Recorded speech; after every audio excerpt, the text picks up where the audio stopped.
Oke, bismillahirrahmanirrahim. Assalamualaikum warahmatullahi wabarakatuh. Kembali lagi teman-teman bersama Kak Teddy. Nah, kali ini kita akan membahas materi fisika. Nah, khusus untuk kali ini kita tuh akan membahas materi terkait fluida dinamis. Nah, kalau sebelumnya kita sudah belajar mengenai fluida statis, nah sekarang kita belajar tentang fluida dinamis. Nah, kalau fluida statis itu fluidanya diam, kalau fluida dinamis itu ya fluida yang bergerak ya. Oke. Nah, di dalam membahas fluida dinamis di sini, kita akan menganggap fluidanya itu bersifat fluida ideal ya, karena fluida itu sebenarnya sifatnya itu kompleks, jadi agak susah untuk dipelajari. Jadi dibuatlah fluida ideal ya supaya lebih mudah dipelajari. Oke. Nah, fluida ideal. Nah, fluida ideal. Nah, cuma fluida ideal itu mempunyai beberapa ciri ya. Jadi dia mempunyai beberapa karakteristik yang harus dipenuhi agar fluida tersebut itu dianggap ideal. Tapi sebenarnya dalam kehidupan sehari-hari ini tuh tidak ada ya fluida ideal. Yang ada itu cuma fluida sejati ya. Jadi fluida sesungguhnya itu tidak ideal ya. Cuma ini diideal-idealkan supaya bisa lebih mudah dipelajari seperti itu. Nah, fluida ideal itu punya 4 ciri ya. Oke, karakteristiknya fluida ideal itu ada 4. Jadi ini perlu untuk kita ingat ya. Oke, fluida ideal punya karakteristik 4. Nah, yang pertama karakteristiknya itu fluida idealnya itu uh, aliran fluidanya bersifat laminer. Oke, jadi aliran fluida, oke, fluida bersifat laminer. Oke, bersifat laminer. Nah, yang kedua itu adalah uh, fluidanya itu bersifat tunak. Oke, nah, jadi aliran fluidanya itu bersifat tunak. Fluida bersifat tunak. Bersifat tunak. Kemudian fluidanya tidak komprehensibel ya, atau fluida tidak termanfaatkan. Oke, fluida tidak termanfaatkan, manfaatkan. Oke, tidak termanfaatkan. Dan yang terakhir, viskositas fluida dianggap nol. Oke, atau fluida tidak kental ya. Oke, fluidanya tidak kental atau viskositas fluida dianggap nol.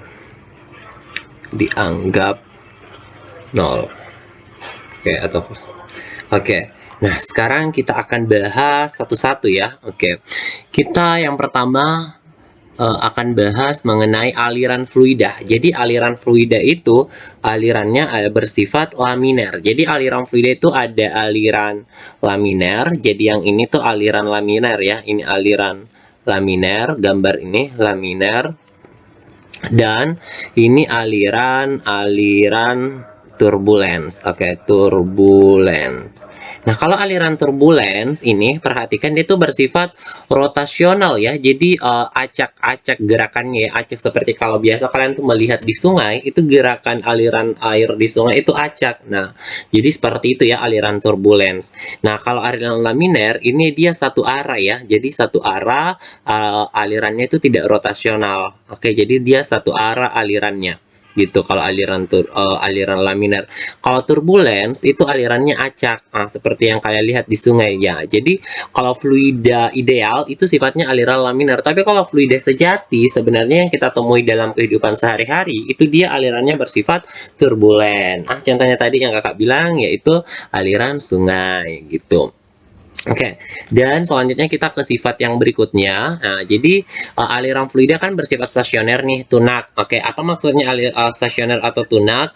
Jadi aliran stasioner atau tunak itu artinya kecepatan aliran fluida di titik yang sama setiap saat itu pasti sama. Oke. Jadi setiap saat itu sama ya, di suatu titik tertentu tuh bernilai konstan di setiap saat. Jadi kalau misalkan di titik sini sejajar sampai ke bawah ini bakalan sama semua kecepatannya.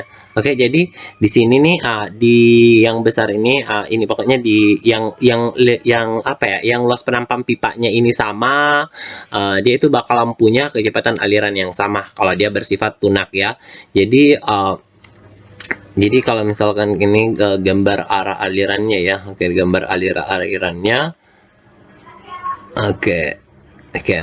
Misalkan di titik A sini, di titik A situ dia punya kecepatan 4 meter per second ya. Misalkan di sini tuh 4 meter per second di titik A. Oke. Maka di titik yang selurusan di sini itu juga pasti 4 meter per second. Oke, yang di pipa yang masih sama di sini ya 4 meter per second ya. Itu disebut dengan apa ya?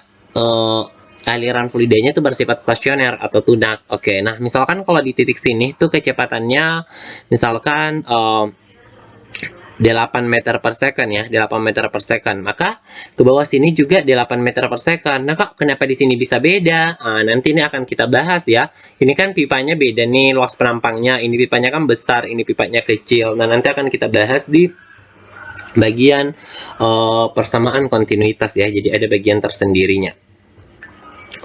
Oke, nah itulah aliran fluida bersifat stasioner ya. Jadi di sini kecepatannya sama ya di semua titik. Jadi di titik A setiap saat sampai di sini itu sama semua kecepatannya ya. Oke, jadi di titik A juga setiap saat mau kayak sebentar, besok atau kapan ya, alirannya tetap 4 meter per second di sini gitu ya. Oke, sekarang yang selanjutnya fluidanya ini tidak termampatkan. Oke, jadi fluidanya tidak termampatkan. Artinya apa? Kalau fluidanya tidak termampatkan, meskipun fluidanya ditekan, ini tidak bakalan terjadi perubahan massa jenis ya. Jadi massa jenisnya ini tidak dipengaruhi oleh tekanan. Nah, itu maksudnya ya. Jadi massa jenis tidak dipengaruhi oleh tekanan ya kalau maksudnya ini. Nah, tidak termampatkan ya. Jadi massa jenis tidak berubah ya. Massa jenis jenisnya tetap ya, massa jenis tetap. Oke, tetap tidak dipengaruhi oleh tekanan. Oke, tidak dipengaruhi. Oke, tidak dipengaruhi oleh tekanan. Oke, padahalnya kan kalau misalkan tekanannya naik, pasti volume gasnya itu bakalan turun ya. Jadi kalau tekanannya naik, volume gas turun. Jadi kalau tekanan naik, volume gasnya itu bakalan turun. Kalau volume gasnya turun, maka massa jenisnya harusnya meningkat. Tapi untuk di fluida ideal, hal ini itu tidak berlaku seperti itu. Oke, jadi fluida ideal itu dia tidak termampatkan ya, massa jenisnya itu tidak berubah meskipun tekanannya berubah gitu. Oke, selanjutnya kita ke sifat yang berikutnya, sifat keempat yaitu viskositas fluida itu dianggap nol. Oke, nah apa itu viskositas? Jadi viskositas itu kan kalau viskositas atau kental, fluidanya kental, maka harusnya ada gaya hambat ya. Jadi di sini tidak ada gaya hambat ya. Jadi dianggap tidak ada gaya hambatnya karena viskositas fluidanya nol.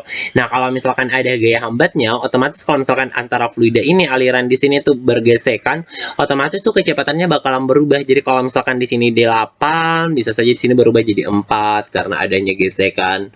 Maka ini alirannya sudah tidak tunak lagi gitu. Jadi fluidanya ini dianggap tidak konstan, tidak kental atau viskositas fluidanya itu nol gitu. Nah, oke teman-teman, jadi pembahasan kita mengenai sifat-sifat dari fluida ideal cukup sampai di sini. Semoga bisa dipahami. Jangan lupa di-like dan di-share ke teman-temannya supaya kita bisa berbagi ilmu pengetahuan. Terima kasih. Assalamualaikum warahmatullahi wabarakatuh.